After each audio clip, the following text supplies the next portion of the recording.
नमस्कार प्यारे दोस्तों, मैं अंजीश मौर्य आप सभी का स्वागत करता हूं आपके अपने YouTube channel expert online classes में। दोस्तों आज हम लोग देखिए एनर्जी कंजर्वेशन का ये ऑब्जेक्टिव क्वेश्चन का हम लोग डिस्कशन करने वाले हैं यहाँ पर। और आप लोग अगर चैनल पर नए हैं तो प्लीज़ वीडियो को लाइक कीजिए, चैनल को सब्सक्राइब कर लीजिए और बेल आइकन को प्रेस कर लीजिए।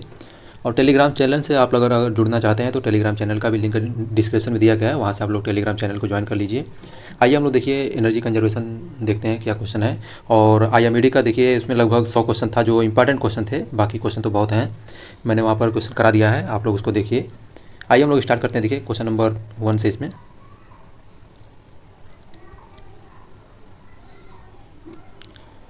विच of the following is not one of the advantage of tidal power generation. tidal power generation का कौन सा एडवांटेज नहीं है ये बताना है इसमें। देखिए tidal पावर एनर्जी का कौन सा एडवांटेज नहीं है इसमें, तो देखिए एडवांटेज कौन सा नहीं है। देखिए इसमें tidal पावर प्लांट जो होता है ये फ्री फ्रॉम पॉल्यूशन से फ्री होता है, बिल्कुल करेक्ट है। देखिए large area of volume land is not required, जो इसमें बहुत ज़्यादा मतलब स्पेस जगह की आवश्यकता नहीं होती, तो ये भी बिल्कुल सही है। देखिए as compare to other sources energy this is economical, ये देखिए गलत है यहाँ पर, ये इसका एडवांटेज नहीं है।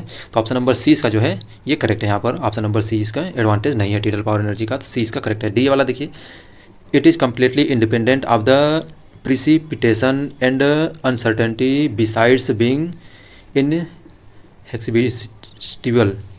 तो इसमें देखिए क्या है कि यह पूरी तरह से वर्षा और अनिश्चितता से स्वतंत्र है, इसके अलावा यहाँ भी अवक्षय है। देखिए तो यहाँ पर ऑप्शन नंबर सी जो है इसका वो करेक्ट है कि which of the following is not advantage of tidal power generation. tidal power generation का as compare to other sources of energy this is economical, तो ये इकोनॉमिकल नहीं होता है, तो ऑप्शन नंबर सी इसका जो है वो एडवांटेज नहीं है। नेक्स्ट क्वेश्चन है क्वेश्चन नंबर 2 है। देखिए क्वेश्चन नंबर 2 में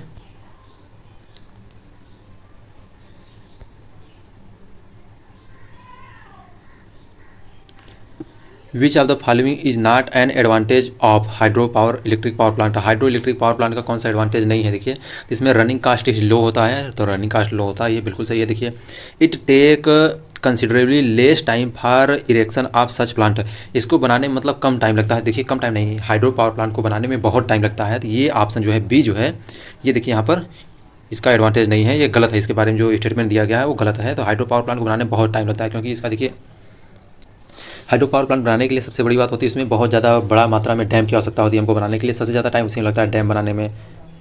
तो ये जो है यहाँ पर अगर मोर टाइम दिया रहता तो ये करेक्ट रहता। तो और इट हाईली रिलायबल होता है, बिल्कुल यह जल्दी से स्टार्ट हो जाता है, सिंक्रोनाइज हो जाता है, तो ये भी बिल्कुल सही है डी वाला। तो ऑप्शन नंबर बी जो है इसका देखिए ये एडवांटेज नहीं है, तो ऑप्शन नंबर बी इसका जो है करेक्ट है। हाइड्रो पावर प्लांट की एफिशिएंसी कितनी होती है। देखिए 80 से 85 से 90% के लगभग इसकी एफिशिएंसी होती है। और इसको मतलब इसका जो पॉल्यूशन और रनिंग कास्ट होती है वो जीरो होती है। क्वेश्चन पूछा जाता है एफिशिएंसी कितनी होती है, इसका पॉल्यूशन कितना होता है, तो ये सब जीरो होता है इसमें लगभग।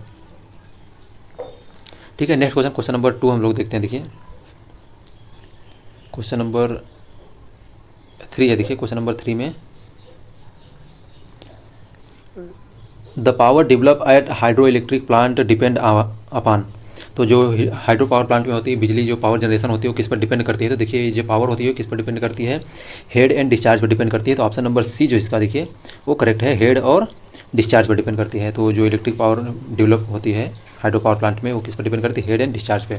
आप लोग जानते हैं इसके देखिए इसके लिए फार्मूला होता है P = QWN नीटा, नीटा मतलब efficiency into 9.8 into 10⁻³ kilowatt जो होता है ये पावर जनरेशन के लिए। देखिए WQH एफिशिएंसी इंटू 9.81 इंटू 10⁻³ इतना किलोवाट जो है ये पावर जनरेशन होता है, इसका ये आउटपुट पावर होती है। तो ये आप लोग फार्मूला भी याद रखिएगा, क्वेश्चन पूछा जाता है इससे। तो W क्या देखिए ये आपका स्पेसिफिक वेट होता है वाटर का, Q जो होता है ये डिस्चार्ज रेट होता है, और H जो होता है हाइट ऑफ हेड होती है, और ये एफिशिएंसी जो है ये एफिशिएंसी है 9.8 इंटू 10⁻³ किलोवाट ये है। ठीक है, नेक्स्ट क्वेश्चन नंबर देखिए 10 है, क्वेश्चन नंबर 4 है sorry. The ratio of power available at the shaft of the turbine to the power supplied by the water at the inlet of turbine is known as, मतलब कि output जो power होती है turbine के shaft पर जो power available होती है उसका और पावर जो हम इनपुट देते हैं उसके रेशियो को हम लोग क्या बोलते हैं, तो उसके रेशियो को हम लोग ओवरऑल एफिशिएंसी बोलते हैं। तो ऑप्शन नंबर ए जो है इसका वो करेक्ट है यहाँ पर। नेक्स्ट देखिए क्वेश्चन आपसे पूछा जाता है, ये इंपॉर्टेंट है, इसको आप लोग ध्यान रखिएगा। देखिए स्पेसिफिक टरबाइन की स्पेसिफिक स्पीड के लिए जो होता है N S equal to N under root में पी एच पावर 5/4 होता है। ये इसको याद रखिएगा आप लोग, ठीक है।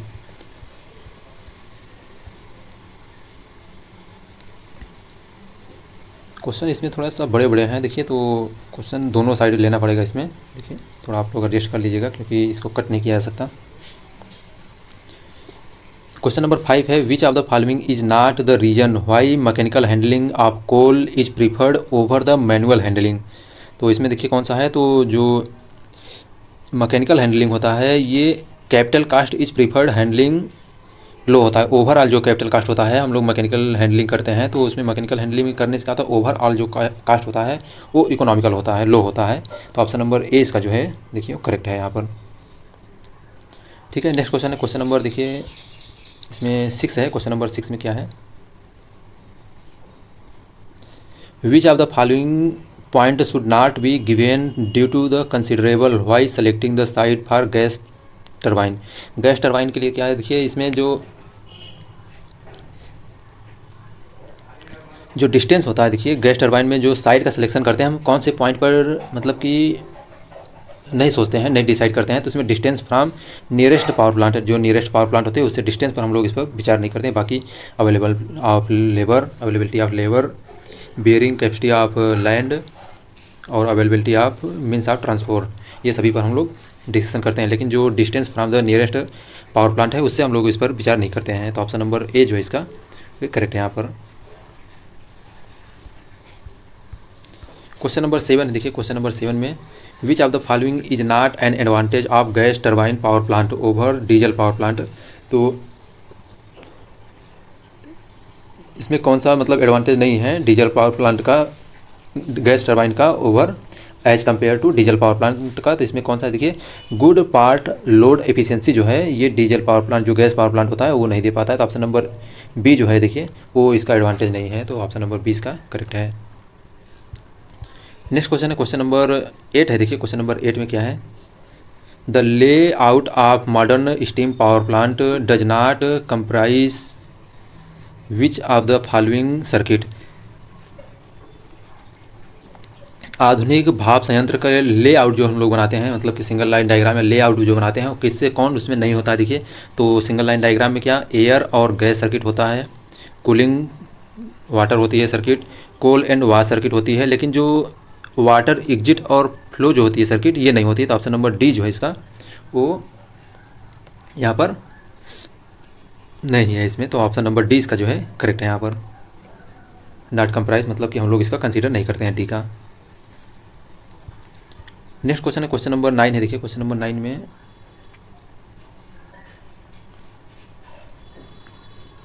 Which of the following is not one of the advantage of combined gas cycle. Combined gas cycle का कौन सा एडवांटेज नहीं है इसमें, देखिए गैस और डीजल को जब हम लोग कंबाइंड करते हैं तो कौन सा एडवांटेज नहीं है। तो force combined system offer force manual feature. Combined जो सिस्टम होता है देखिए ऑफर करता है फोर्स मैनुअल फीचर के लिए। तो ऑप्शन नंबर ए जो है इसका देखिए ये इसका एडवांटेज नहीं है। तो ऑप्शन नंबर ए इसका जो है वो करेक्ट है कि जब हम गैस टरबाइन पावर प्लांट को और डीजल पावर प्लांट को जो कंबाइंड करते हैं तो ये ऑप्शन नंबर जो है ए जो इसका एडवांटेज नहीं है। देखिए बाकी देखिए लेस कूलिंग वाटर रिक्वायर्ड होती है, ये इसका करेक्ट है। और it gives high ratio of power output to, power output के लिए हाई रेशियो देता है। देखिए more suitable for rapid start and shutdown, start on off करने के लिए ये अच्छा होता है। तो यहाँ पर जो देखिए combined system offer force manual feature, तो ऑप्शन नंबर ए इसका जो है देखिए इसका एडवांटेज नहीं है। क्वेश्चन नंबर 9 है। देखिए क्वेश्चन नंबर 9 में 10 है, select the following option of the incorrect use of S of system power plant. जो इसमें स्टीम पावर प्लांट होती है, स्टीम पावर प्लांट में जो एस होता है देखिए राख होती है, उसका हम लोग कहाँ मतलब कि उसके संबंध में कौन सा गलत है उसको बताना है। देखिए तो एस का यूज का हम कहाँ करते हैं, देखिए S use for pre production of concrete, तो बिल्कुल करते हैं। देखिए कंक्रीट के प्रोडक्शन में करते हैं हम लोग। Ash is widely use for production of cement, cement के लिए प्रोडक्शन भी करते हैं, बिल्कुल करते हैं।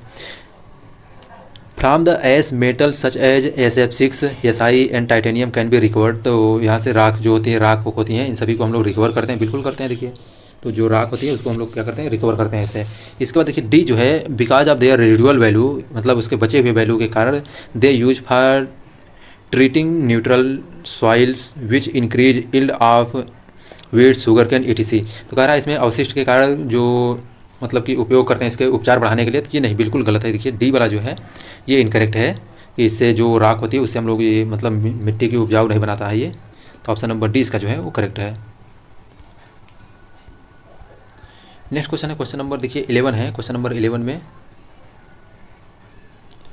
विच of the following is A renewable source of energy. Renewable source of energy कौन सा है? देखिए तो ऑप्शन नंबर ए जो होता है विंड, जो है विंड क्या है, रिन्यूएबल सोर्स ऑफ एनर्जी है। देखिए इसमें देखिए आता है रिन्यूएबल सोर्स होता है, नॉन रिन्यूएबल होता है, या फिर उसे हम लोग कन्वेंशनल सोर्स बोलते हैं और नॉन कन्वेंशनल बोलते हैं। तो कन्वेंशनल सोर्स में कौन कौन से आता है? देखिए कन्वेंशनल सोर्स जो होते हैं उसमें वाटर, कोल, गैस, ऑयल, न्यूक्लियर, ये सभी कन्वेंशनल में आते हैं।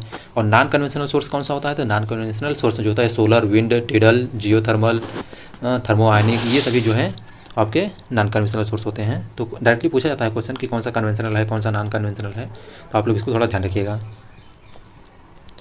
नेक्स्ट क्वेश्चन है क्वेश्चन नंबर देखिए 12 है। क्वेश्चन नंबर 12 में क्वेश्चन नंबर 12 है डैश करके है can be very small and are usually associated with electronic circuitry such as pre amplifier and ADC so that a single chip can be produce digital audio. मतलब कि एक छोटी सी जो chip होती है, आमतौर पर बहुत छोटी सी इलेक्ट्रॉनिक सर्किट होती है और उसमें क्या एम्पलीफायर और ADC इलेक्ट्रॉनिक जुड़ा रहता है एक सिंगल चिप पर। उसको हम लोग क्या बोलते हैं? ऑडियो को उत्पादन करने के लिए उसको हम सिलिकॉन माइक्रोफोन बोलते हैं। तो ऑप्शन नंबर डी इसका जो है, ऑप्शन नंबर डी जो है देखिए वो करेक्ट है। Option number D silicon microchip होता है वो। क्वेश्चन नंबर 13 है। क्वेश्चन नंबर 13 में देखिए क्या है, which of the following is not one of non conventional source of energy. कौन सा non conventional source of energy नहीं है? देखिए फायर फूड जो होता है ये नॉन कन्वेंशनल नहीं है। नॉन कन्वेंशनल कौन सा आता है? जैसे आपका मैग्नो हाइड्रो जनरेटर होता है, बायोमास हो गया, डीजल हो गया, टाइडल हो गया, सोलर हो गया, विंड हो गया, ये सभी नॉन कन्वेंशनल सोर्स में आते हैं। तो यहाँ पर जो ए जो है देखिए ये कन्वेंशनल सोर्स ऑफ एनर्जी है।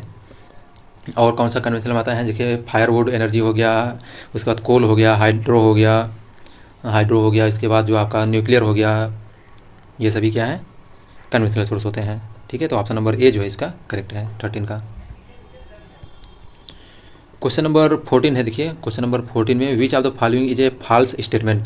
इसमें एक फॉल्स स्टेटमेंट है, तो कौन सा क्वेश्चन नंबर 14 देखिए फॉल्स स्टेटमेंट है।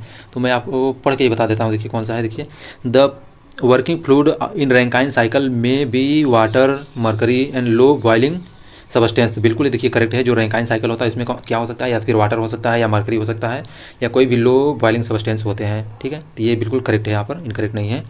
The basic thermodynamic cycle on which the gas turbine is based on joule cycle. जो गैस टर्बाइन होती है देखिए वो जूल साइकिल पर बेस्ड होती है, तो ये भी बिल्कुल सही है।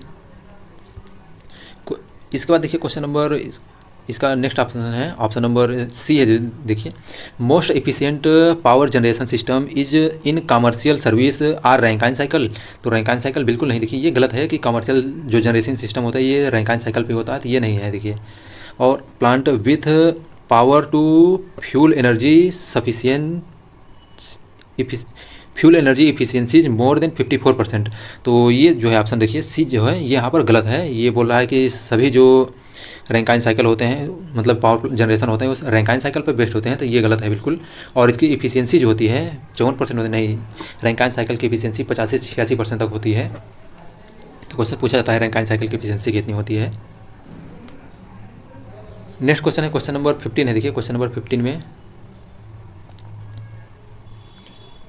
Which of the following is an incorrect statement in term of comparison of hydro power station with thermal power station. तो इसमें थर्मल पावर स्टेशन और हाइड्रो पावर स्टेशन के कंपेरिजन दिया गया है, तो कौन सा गलत है? देखिए hydro power station have long useful lifes as compare to thermal power plant. बिल्कुल सही है। देखिए हाइड्रो पावर प्लांट जो होती है वो लगभग आपका 100 से 100 वर्ष तक, मतलब नॉर्मली आराम से चलता है 100 वर्ष तक। और थर्मल पावर प्लांट जो होती है, थर्मल पावर प्लांट 100 साल से कम ही चलती है, क्योंकि उसमें जो स्टैंड बाई लॉस होता है बहुत ज़्यादा होता है थर्मल पावर प्लांट में। थर्मल पावर प्लांट की एफिशिएंसी भी कम होती है, लगभग 29% तक होती है, 29 से 30% तक होती है, जबकि हाइड्रो पावर प्लांट का 85 से 90% तक होती है। ठीक है, देखिए नेक्स्ट है इसमें ऑप्शन नंबर बी जो है, ये देखिए यहाँ पर करेक्ट है, और कौन सा इनकरेक्ट हमको बताना है। देखिए construction time required for hydro power plant is fair less as compare to thermal power plant. नहीं, हाइड्रो पावर प्लांट बनाने के लिए हमको बहुत ज़्यादा टाइम की जरूरत पड़ती है as compare to thermal power plant, क्योंकि इसमें डैम को बनाने के लिए बहुत ज़्यादा टाइम लगता है। तो यहाँ पर ऑप्शन नंबर जो है बी जो है वो करेक्ट है, यहाँ पर इनकरेक्ट मतलब फॉल्स है, तो यहाँ पर ऑप्शन नंबर बी इसका करेक्ट रहेगा कि इनकरेक्ट, ये इनकरेक्ट दिया है ऑप्शन नंबर बी में। ठीक है, नेक्स्ट क्वेश्चन है क्वेश्चन नंबर 16 है। देखिए क्वेश्चन नंबर 16 में क्या दिया है, which of the following stages या steps is not involves in handling of coal in steam power plant. Steam power plant में जो कोयला को हम लोग हैंडलिंग करते हैं उसमें कौन सा स्टेट शामिल नहीं है। देखिए तो कोयला जो होता है उसमें हम लोग क्या करते हैं, देखिए फर्नेस को फायरिंग के लिए करते हैं, कोल डिलीवरी करते हैं, ट्रांसफ़र करते हैं, लेकिन वॉशिंग जो होती है कोयले की धुलाई नहीं करते हैं भैया हम लोग। अगर धुलाई कर देंगे तो उसको सुखाने के लिए फिर एक स्टेज हमको और बढ़ाना पड़ जाएगा ज़्यादा, तो इसलिए हम उसकी धुलाई उलाई नहीं करते हैं, तो डायरेक्टली क्या करते हैं, देखिए सबसे पहले हम क्या करते हैं, कोल को कोल्ड स्टोरेज हैंडलिंग करते हैं, हैंडलिंग करके कोल्ड स्टोरेज प्लांट में ले जाते हैं, कोल्ड स्टोरेज प्लांट के बाद हम कोल माइनिंग में ले जाते हैं, कोल मिल होता है उसमें ले जाते हैं, कोल मिल के बाद उसको हम लोग कोल हैंडलिंग प्रोसेस में ले जाते हैं, उसके बाद जो है हम लोग पाइप से ले जाके उसके बर्नर में मतलब कि बॉयलर में ले जाते हैं। ठीक है, तो ये इसका जो है ये स्टेज नहीं होता है, तो वॉशिंग जो स्टेप जो होता है कोयले को नहीं होता है। ऑप्शन नंबर 20 का ए करेक्ट है। नेक्स्ट क्वेश्चन है क्वेश्चन नंबर, देखिए क्वेश्चन नंबर 17 है, which of the following is not an advantage of nuclear power plant. Nuclear power plant का कौन सा एडवांटेज नहीं है। देखिए तो it need less space as compare to other conventional source of equal size. अगर equal size का बनाना होगा तो इसमें न्यूक्लियर पावर प्लांट में लेस स्पेस की आवश्यकता पड़ती है, बिल्कुल करेक्ट है। देखिए they gives better performance at high load factor. अगर लोड फैक्टर जितना ज़्यादा होगा उतना ये अच्छा देता है, बिल्कुल सही है। देखिए क्योंकि इसको हम लोग बेस लोड पे चलाते हैं तो इसलिए ये सही है। इसके बाद नेक्स्ट ऑप्शन है, देखिए ऑप्शन नंबर इसमें they are well suited to meet large power demand. Large power demand के लिए सबसे अच्छा होता है, तो बिल्कुल ये भी बिल्कुल करेक्ट है। देखिए these plant can be operated at varying load efficiently. बिल्कुल नहीं, ये बिल्कुल गलत है। देखिए थर्मल पावर प्लांट जो होती है, अरे सॉरी न्यूक्लियर पावर प्लांट जो होती है, न्यूक्लियर पावर प्लांट को स्टार्ट करने के लिए हमको क्या है कि इसको स्टार्ट करने में टाइम लगता है, तो ये इफिशिएंटली मतलब स्टार्ट नहीं होती है लोड वेरी करने के साथ। तो ऑप्शन नंबर डी जो है इसका ये देखिए इनकरेक्ट है। नेक्स्ट क्वेश्चन है क्वेश्चन नंबर 18 है। देखिए क्वेश्चन नंबर 18 में क्या है, which of the following is not one of the tips method while using washing machine to save energy. जो वॉशिंग मशीन होती है उसमें हम कौन सा टिप्स नहीं देते हैं, कौन नहीं बोलते हैं कि भैया ये चीज़ नहीं करना चाहिए, तो इसलिए क्या है जो वॉशिंग मशीन होती है उसको फुल लोड पे कभी नहीं चलाना चाहिए। तो ऑप्शन नंबर बी जो है इसका वो करेक्ट है। यहाँ पर देखिए ऑप्शन नंबर बी जो है इसका यहाँ पर ये करेक्ट है। हम कभी भी सुझाव नहीं देते हैं कि वॉशिंग मशीन को फुल लोड पे चलाइए। ठीक है, तो ऑप्शन नंबर 20 का जो है वो करेक्ट है। नेक्स्ट क्वेश्चन है क्वेश्चन नंबर 19 है। देखिए क्वेश्चन नंबर 19 में क्या है, with regards to the energy conservation act 2001 the full form of BEE. BEE का फुल फॉर्म क्या होता है, तो ब्यूरो ऑफ एनर्जी एफिशिएंसी होता है। तो ऑप्शन नंबर बी जो है इसका सॉरी डी जो है वो करेक्ट है, ब्यूरो ऑफ एनर्जी एफिशिएंसी होता है, बीईई का फुल फॉर्म होता है। तो ऑप्शन नंबर डी इसका जो है वो करेक्ट है। क्वेश्चन नंबर 19 के बाद देखिए क्वेश्चन नंबर 20 है। क्वेश्चन नंबर 20 में दिया गया है, ये सर्किट डायग्राम है, सर्किट डायग्राम देख कर बताना है आपको कौन सा ये सर्किट है। तो देखिए ये सर्किट जो दिया है ये एयर कंडीशनर एसी का है, तो ऑप्शन नंबर बी जो इसका वो करेक्ट है। यहाँ पर देखिए इसमें एसी रहता है तो एसी थर्मोस्टेट रहता है। थर्मोस्टेट क्या करता है, ये टेम्परेचर को कंट्रोल करने के लिए लगा होता है। स्टार्टिंग कैपेसिटर है, रनिंग कैपेसिटर है, इसके बाद रिले सर्किट होता है, रिले कॉइल होता है, कंडक्टर होता है ये, और ये कंप्रेसर मोटर होता है, और ये ओवरलोड से प्रोडक्शन के लिए लगा होता है। एक फैन मोटर रहता है जो कि इस हवा को कंट्रोल करता है। तो ये जो सर्किट डायग्राम दिया गया है ये किसका है, तो ये है आपका एयर कंडीशनर का है। ठीक है दोस्तों, बाकी हम लोग क्वेश्चन नेक्स्ट लेक्चर में देखेंगे, क्वेश्चन नंबर 21 से लेके 40 तक। ज़्यादा बड़ा वीडियो बनाने का कोई मतलब नहीं है क्योंकि आप लोग पूरा वीडियो अच्छे से देखते नहीं हैं। तो आप लोग अगर वीडियो अच्छा लगता है तो प्लीज़ वीडियो को लाइक किया करिए, और इन्फॉर्मेटिव लगता है तो कमेंट छोड़ के जाया करिए, यही हम लोगों का मोटिवेशन होता है। बाकी हम लोगों को कुछ मिलता नहीं है यार, आप लोग भी जानते हैं। और थोड़ा सा सपोर्ट कीजिए, चैनल को लाइक कीजिए, सब्सक्राइब कीजिए। ठीक है दोस्तों, thank you so much for watching my video.